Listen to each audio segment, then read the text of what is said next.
Knowledge by itself isn't power. The application of knowledge is power. It can act as both a sword and a shield when used properly. The liberal mainstream media can be completely destroyed with the proper application of knowledge.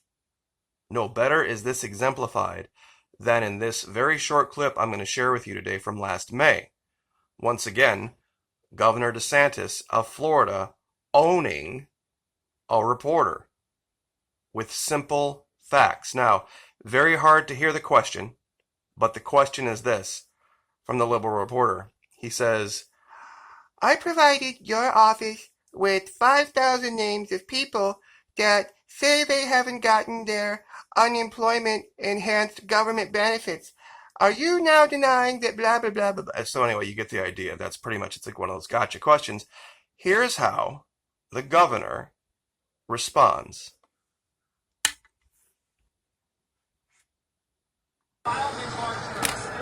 Did you vet any of them? Did you vet though? Do you know, did they submit a valid social security number? We don't have social security numbers. Are you still dismissing that people who file? I'm not dismissing, but here's the facts. Right now, excuse me.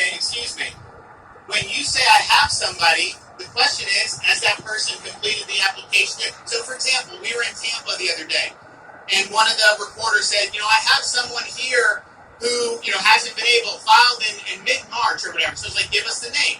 So we took the name and went, and it turns out the employer's contesting it, saying that the individual quit. So all these have individual fact-specific stuff. Here's what I can tell you. More than $2 billion has now been paid out. And of all the unique, complete, and eligible applicants, 97% have now been paid. Unique applicant, valid application, eligible, 97% have been paid. So what we're going to do tomorrow is I'm going to take all the data, because we're going to have even more good news from what was done yesterday. We're going to put that out, and we're going to show not only who's all been paid, and then we're going to go over the common pitfalls for people that have not been paid. But I think it's your responsibility, if you're representing that there's someone in March who hasn't been paid, to tell your viewers whether that someone is a valid applicant or not. If someone applies and doesn't support a social security number, guess what? Federal, you can't pay under those circumstances. Right? No. Here's the problem. You are not even investigating whether they're valid claims. You're just asserting that people have applied. And I'm telling you that we have $2 billion in claims that have been paid.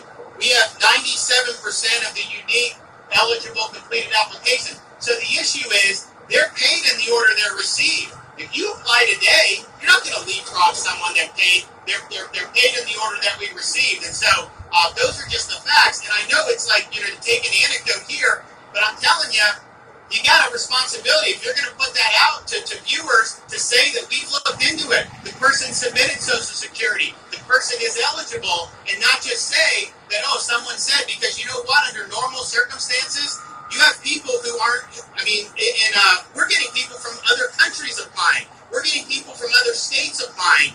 And so that all goes through the process. Owned. Owned from start to finish. This kid had no idea what was coming. Applied knowledge is power.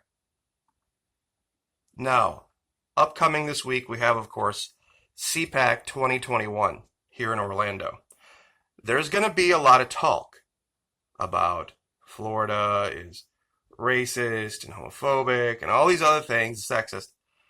I'm going to give you knowledge today that you can apply, and you can refer people to this video. We're going to talk about a whole bunch of different people that serve in Florida government across the state. Some of these faces you might recognize, some you might not. We're going to start down here in the lower left. Our Lieutenant Governor, Jeanette Nunez, born and raised Miami, Florida. elected as Florida's first Hispanic female lieutenant governor. She previously served as state representative, Florida House of Representatives. She has a long and storied history of serving women's interests, children's interests. She has done an amazing, amazing job.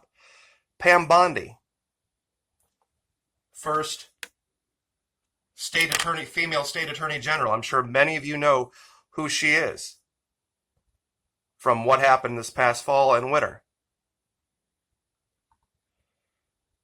Carlos Lopez Cantera preceded Jeanette Nunez as lieutenant governor. He was under Rick Scott. He's Jewish. Yep, that's right. So they can't call us anti-Semitic either.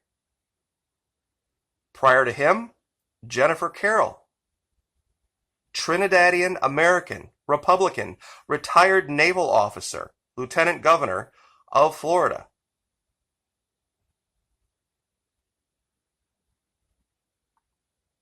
This is the wife of Byron Donalds, the guy that we covered about a week ago, talking, and he's our representative in D.C., talking about how the states need to reopen and re-empower business and put kids back to school and reopen America. His wife, Erica Donalds, she has been a champion of charter schools, giving Floridians school choice all across the state. Who's next? Chevron Jones. Now admittedly, he's a Democrat, but he serves in the legislature in Florida. Openly gay. Barbara Sharif. She is the mayor of Broward County. She's Muslim and African American. Now, it's not the job of the people of Flagler County, where I live, to decide for the people of Broward County who they should have as their mayor. Local governance matters. Local governance matters.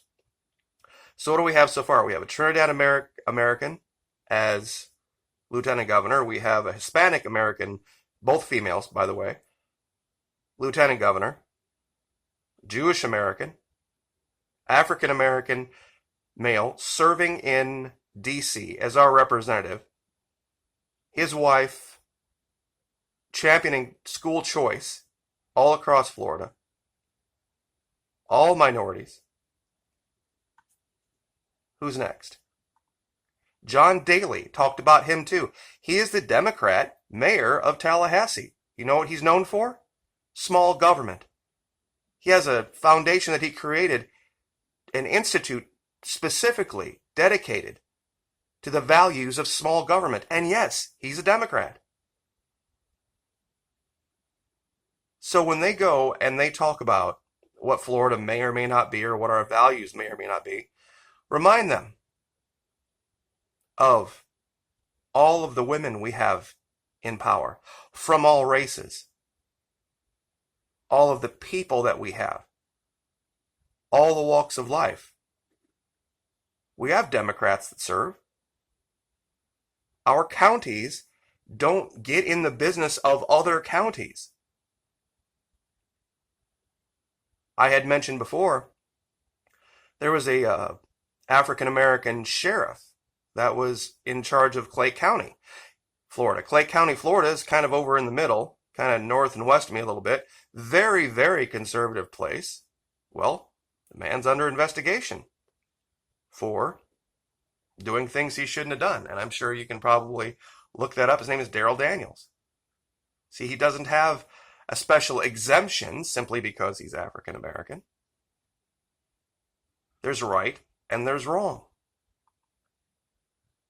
So before you go listening to, and I'm speaking a lot to the liberals that watch my channel, and decide to believe any of this nonsense, understand, knowledge is power. And if you apply it properly, and you can look up any of those links. In fact, I'll see if I can put together a little group of links down in the first pinned comment so that you can, for yourself, check all this out. So anyway, God bless. Have a happy Monday. Have a great week. Like, share, subscribe, and we will see you next time.